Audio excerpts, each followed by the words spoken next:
वक्त को रोक देने वाली घड़ी। साम एक शरारती लड़का था जिसकी सोचें हमेशा नई मुहिमजुइयों में मसरूफ रहती थी, लेकिन इसकी एक बड़ी मुश्किल थी, इसे घर के कामों से सख्त नफरत थी। रोज उसकी माँ आवाज देती, साम कमरा साफ करो, साम कूड़ा बाहर ले जाओ, और हर बार वो बड़बड़ाता, काश वक्त रुक जाए ताकि मैं सिर्फ मजे कर सकूं। एक दिन साम के वालिदैन इसे एक पुराने नवादरात की दुकान पर ले गए। दुकान में अजीब और गरीब और पुराने जमाने की चीजों का ढेर था। साम अंधेर अलिफादेर देख रहा था कि अचानक इसकी नज़र एक सुनहरी घड़ी पर पड़ी। ये घड़ी निहायत खूबसूरत थी, जिसके अंदर छोटे छोटे पुर्जे और चमकती हुई सुइयां थीं। दुकान के मालिक एक बूढ़े और नरम दिल आदमी ने साम की दिलचस्पी महसूस की। तुमने लम्हात की घड़ी ढूंढ ली है, उन्होंने मुस्कुराते हुए कहा। यह कोई आम घड़ी नहीं है। कहा जाता है कि यह वक्त को रोकने की ताकत रखती है। साम की आंखें हैरत से खिल गईं। वक्त को रोक सकती है? मतलब ना काम ना स्कूल, सिर्फ मजे।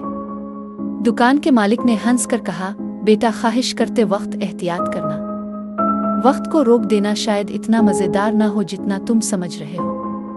लेकिन साम पुरजोश था और उसने उनकी बातों पर ध्यान न दिया। मैं इसे खरीदना चाहता हूँ।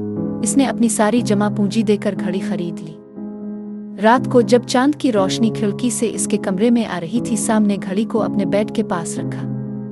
काश वक्त रुक जाए, इसने सरगोशी की। अचानक घड़ी का पेंडुलम रुक गया। अर्ध गिर्द का सब कुछ ठहर सा गया। बाहर झींगर की आवाज बंद हो गई, हुआ चलना रुक गई, और यहाँ तक कि बाकी घड़ियों की टुक टुक भी खामोश हो गई। पहले तो साम बहुत खुश हुआ। वो कमरे से बाहर भागा और पूरे घर में घूमने लगा।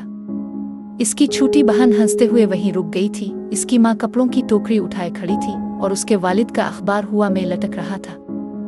ये कमाल है, साम ने कहकहा लगाया। ना काम ना स्कूल, सिर्फ मजे। लेकिन जैसे जैसे वक्त गुजरता गया, साम को तन्हाई महसूस होने लगी।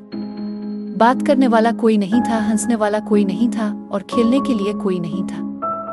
इसने बावर्ची खाने में जाकर अपनी माँ के बनाए हुए आधे खाए हुए कुकीज देखे। वो अब भी गर्म थी, लेकिन उनका मजा वैसा नहीं था जैसे माँ के साथ खाने का होता था, जब वो कहती थी, खाने से पहले ज्यादा ना खाना।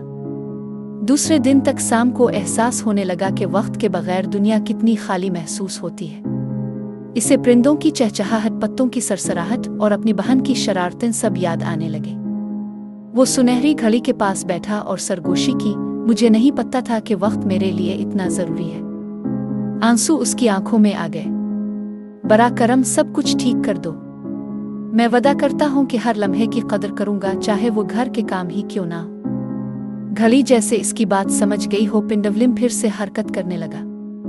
वक्त अपनी कुदरती रफ्तार से चलने लगा। साम की माँ ने आवाज दी, साम कमरा साफ करो, और इस बार साम मुस्कुराया। आ रहा हूँ माँ, इसने जवाब दिया और जाकर अपनी माँ को गले लगा लिया। इस दिन के बाद साम ने वक्त को एक नई नज़र से देखना शुरू किया। इसे एहसास हुआ कि हर लम्हा, चाहे छोटा हो या बड़ा, कीमती होता है। खेलते हुए, सीखते हुए या काम करते हुए, इसने वादा किया कि हर सेकंड का भरपूर फायदा उठाएगा। और सुनहरी घड़ी वो साम के बेड के पास रही, इसे याद दिलाते हुए कि वक्त एक तोहफा है और हर लम्हा कीमती है। मॉरल ऑफ द स्टोरी, हर लम्हे की कदर करें, क्योंकि वक्त ही जिंदगी को खूबसूरत बनाता है। Thanks for watching and subscribe to our channel. Don't forget to like and share.